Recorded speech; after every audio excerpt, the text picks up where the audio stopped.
ବାଲେଶ୍ୱର ଦେଖ ଆମେ ଟ୍ରେନରେ ଯାଉଛୁ। ବର୍ତ୍ତମାନ ଆମେ ବାଲେଶ୍ୱର ଯାଉଛୁ ତାଙ୍କ ଭଉଣୀ ଘରକୁ। ଆଉ ସେ ଘୁଗୁନି ଖାଉଛନ୍ତି। ଯେହେତୁ ଆମର ଘୁଗୁନି ଦୋକାନ ଅଛି, ସେ ଦେଖିକି କହିଲେ ଯେ ଆମେ ଟ୍ରେନରେ ଟିକେ ଟେଷ୍ଟ କରିବା କେମିତି କ'ଣ ହେଇଛି ଦେଖିକି ଦେଖନ୍ତୁ। ଏଇଠି ଆମେ ଯେଉଁ ଟିକେଟଟା କରିଥିଲେ ଆମର ଜେନେରାଲ ବଗି ଥିଲା, ଆମେ ରିଜର୍ଭେସନରେ ଚଢ଼ି ଯାଇଥିଲେ। କାହିଁକିନା ଆମର ଜେନେରାଲରେ ଟିକେ ଗହଳି ବହୁତ ଥିଲେ ବୋଲି ଆମେ ରିଜର୍ଭେସନରେ ଛୋଟ ଛୁଆକୁ ଧରିକି ଚଢ଼ି ଯାଇଥିଲେ। ଦେଖ ରିଜର୍ଭେସନରେ ଚଢ଼ି ଯାଇଛୁ। ବର୍ତ୍ତମାନ ଟିଟି ଆଇ ଆଇଲେ କ'ଣ କହିବେ ଆମେ ବି ଜାଣିନୁ। ଦେଖାଯାଉ ଆଗକୁ କ'ଣ ହେବ। ଷ୍ଟେସନରେ ବର୍ତ୍ତମାନ ଆମେ ପହଞ୍ଚି ସାରିଛୁ। ଏବେ ଯିବା ତାଙ୍କ ଭଉଣୀ ଘରକୁ ଦେଖିବା କ'ଣ। ଆମେ ତାଙ୍କ ଗାଁରେ ପହଞ୍ଚିଲୁ। ବର୍ତ୍ତମାନ ତାଙ୍କ ଗାଁ ଭିତରେ ଯାଉଛୁ। ଗୋଟେ ଗାଡ଼ିରେ ମୋ ଝିଅ, ମୁଁ, ସଡ଼ୁ ଭାଇ ଚଲାଉଛନ୍ତି, ମୁଁ ବସିଛି, ଆଉ ରାନୀ ବସିଛି। ଗୋଟେ ଗାଡ଼ିରେ 3 ଜଣ ଆମେ ଯାଉଛୁ, 4 ଜଣ। ଆଉ ତାଙ୍କ ଗାଁ ପରିବେଶ କେତେ ସୁନ୍ଦର।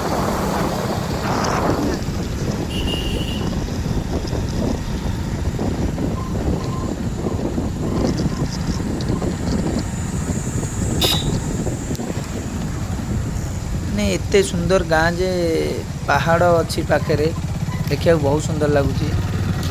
ଆଉ ଯଦି ବି କିଛି ଭଲ ଲାଗୁଥାଏ, କିଛି ଖରାପ ଲାଗୁଥାଏ, କମେଣ୍ଟରେ କହିବେ। ଆଉ ଗୋଟେ ସାଙ୍ଗମାନେ ଆଗକୁ ପାହାଡ଼ ଆସୁଛି ଦେଖ। ମାନେ ଏଇ ପାହାଡ଼ଟା ଏତେ ସୁନ୍ଦର ଲାଗୁଛି। ପାହାଡ଼ଟା କଟା ହେଇକି ମାନେ ତାଙ୍କର ସେଠି ଚାଲିଛି, ପାହାଡ଼ କଟା ଚାଲିଛି। ଅଇକା ବର୍ତ୍ତମାନ ବର୍ଷେ ହେଲା ବନ୍ଦ ଅଛି। ମୋତେ ତ ଲାଗୁନି ମୁଁ ଯାଉଛି ଗୋଟେ କୁଣିଆ ଘର ବୋଲି। ମୋତେ ଲାଗୁଛି ସତେ ମୁଁ ଯାଉଛି ପିକନିକ୍ ଯାଉଛି, ଗୋଟେ ବୁଲିବା ପାଇଁ ଯାଉଛି। ଯେମିତି ଆମେ ଆର ବର୍ଷ ଗଲା ବର୍ଷ ଯାଇଥିଲୁ ମହେନ୍ଦ୍ରଗିରି, ଏମିତି ସବୁ ପାହାଡ଼ ଦେଖିକି ଯାଇଥିଲୁ, ସେମିତି ମୋତେ ଲାଗୁଛି। ଆଉ ଆପଣମାନଙ୍କୁ କେମିତି ଲାଗିବ ଟିକେ କମେଣ୍ଟ କରି କହିବେ ଜାଗାଟା କେମିତି ଲାଗୁଛି।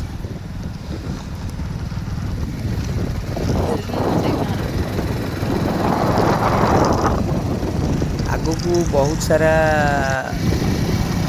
ପାହାଡ଼ ଅଛି, ଆପଣମାନେ ବି ଦେଖିବେ। ଆମେ ପହଞ୍ଚିକି ଆପଣମାନଙ୍କୁ ଦେଖେଇବୁ, ଯିବୁ ସେ ପାହାଡ଼ ଉପରକୁ।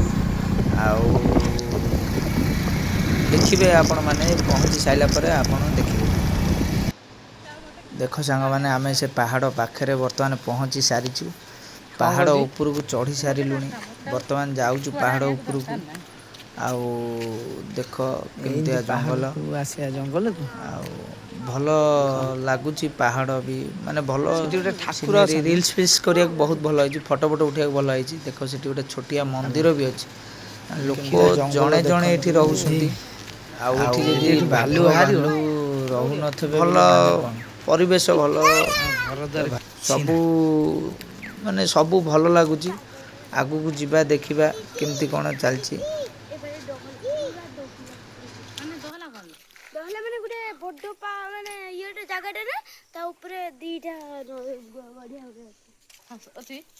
ଆସିଥିଲି। ଦେଖ କେମିତିଆ ଜାଗା, ଗୋଟେ ପାହାଡ଼ ଜାଗାକୁ ଆସି ରାନୀ ଚାଲି ଚାଲି ଯାଉଛି। ପାହାଡ଼କୁ ଦେଖ। ଆସିଥିଲୁ ତାଙ୍କ ଦେଇ ଘରକୁ। ଦେଖ କ'ଣ କହିଲା, କାହାକୁ? ନାଇଁ, ତମକୁ କାହିଁ ଛାଡ଼ିବୁ, ତମେ ଆସୁନ। ହଁ, ବର୍ତ୍ତମାନ ଯାଉଛୁ ଏ ଜାଗାକୁ।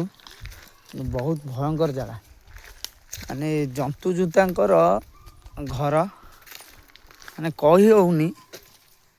ଘର ଗୋଟେ ଗୋଟେ ଅଛି। ଦେଖ ପାହାଡ଼ ଉପରେ ଘର ଗୋଟେ ଗୋଟେ ଅଛି।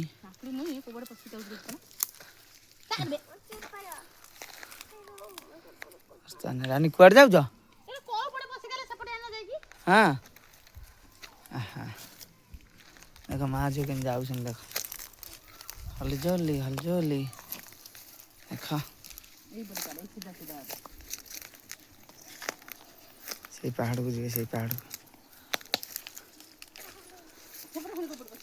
ମାନେ ପାହାଡ଼ ଭଙ୍ଗା ହେଇକି ପହଞ୍ଚି ସାରିଛୁ। ଆମେ ପୁରା ପାହାଡ଼ ଉପରେ, ପୁରା ଟପ୍ରେ ପହଞ୍ଚି ସାରିଛୁ।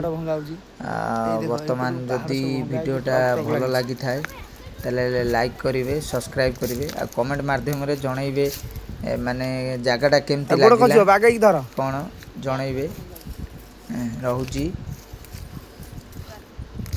ଜୟ ଜଗନ୍ନାଥ।